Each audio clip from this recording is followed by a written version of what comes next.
Updates at pinakahuling mga usapin sa mundo ng palakasan. Atin ang pakinggan dito sa Ang Pilipinas Ngayon. Magandang araw. Narito na po ang sports balita. Nakapasok ng semifinals ang Gilas Pilipinas sa 19th Asian Games, ang kanilang unang pagkakataon na makapasok ng Final Four simula pa nang sumali ito noong 2002. Muntik nang masayang ng Gilas ang kanilang 21-point lead, subalit nakakapit pa ito para sa 84-83 panalo laban sa Iran na ginanap sa Zhejiang University Zhejiang Stadium sa China.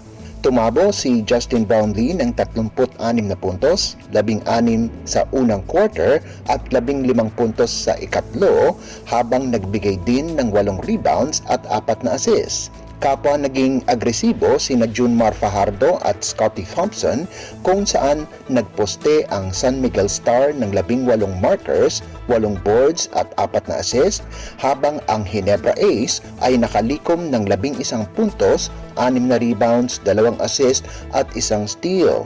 Nanguna naman para sa Iran si Mohammad Sina Vahedi na may 24 na markers, at dahil sa talo ay isasama sila sa 5th to 8th place classification phase ng torneo. Samantala, makakalaban ng Gilas ang host China ngayong Miyerkules ng gabi na gaganapin naman sa Hangzhou Olympic Sports Center Gymnasium. Updates at pinakahuling mga usapin sa mundo ng palakasan. Atin ang pakinggan dito sa Ang Pilipinas Ngayon. Nakopo ng Pilipinas ang isa na namang bronze medal sa 19th Asian Games at ngayoy sa pamamagitan ng Sepak Takraw team sa men's quadrant competition. Nakasiguro na ng bronze medal ang mga Pilipino pagkatapos makapasok ng semifinals nitong Martes na ginanap sa Jinhua Sports Center Gymnasium sa Zhejiang Province. Nagkaroon sila ng pagkakataon na makapasok ng finals, subalit nasayang ang kanilang 1-set lead at natalo sa Indonesia 21-15, 24-25 at 17-21. Ayon sa Philippine Olympic Committee o POC, ito ang kauna-unahang Asian Games medal ng bansa sa sepak takraw simula pa noong 1990. Salitan ang scoring ng dalawang koponan sa ikalawang set, kung saan muntikan ng manalo ang Pilipinas pagkatapos kunin ang 24-23 abante, subalit nakascore ang Indonesia ng dalawang magkasunod na puntos para pahabain ang laban sa ikatlong set. Binubuo ng Team Pilipinas sina Jason Huerte, Ray J. Artoste, Vince Alison Torno at Mark Joseph Gonzalez. Updates at pinakahuling mga usapin sa mundo ng palakasan. Atin ang pakinggan dito sa Ang Pilipinas Ngayon.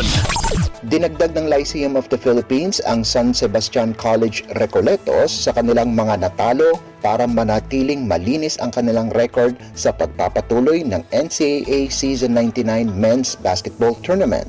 Nanalo ang Pirates laban sa Golden Stags 83-72 sa larong ginanap sa Philoil Eco Oil Center sa San Juan City.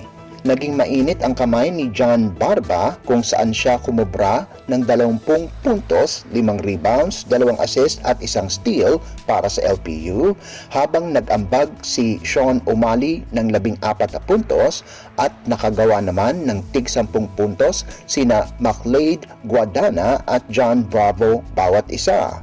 Nanguna naman para sa Golden Stags sina Rafael Are at Regs Gabat, kung saan nakascore sila ng 15 at 13 puntos ayon sa pagkakasunod.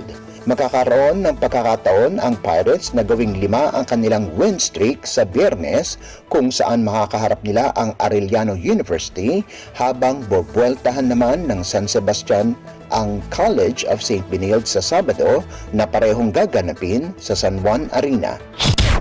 Updates at pinakahuling mga usapin sa mundo ng palakasan. Atin ang pakinggan dito sa Ang Pilipinas Ngayon. At yan ang pinakahuling balita sa larangan ng palakasan. Para sa Radyo Pilipinas World Service, ito po si Leo Magpayo. Magandang araw.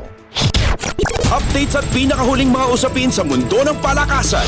Atin ang pakinggan dito sa Ang Pilipinas Ngayon.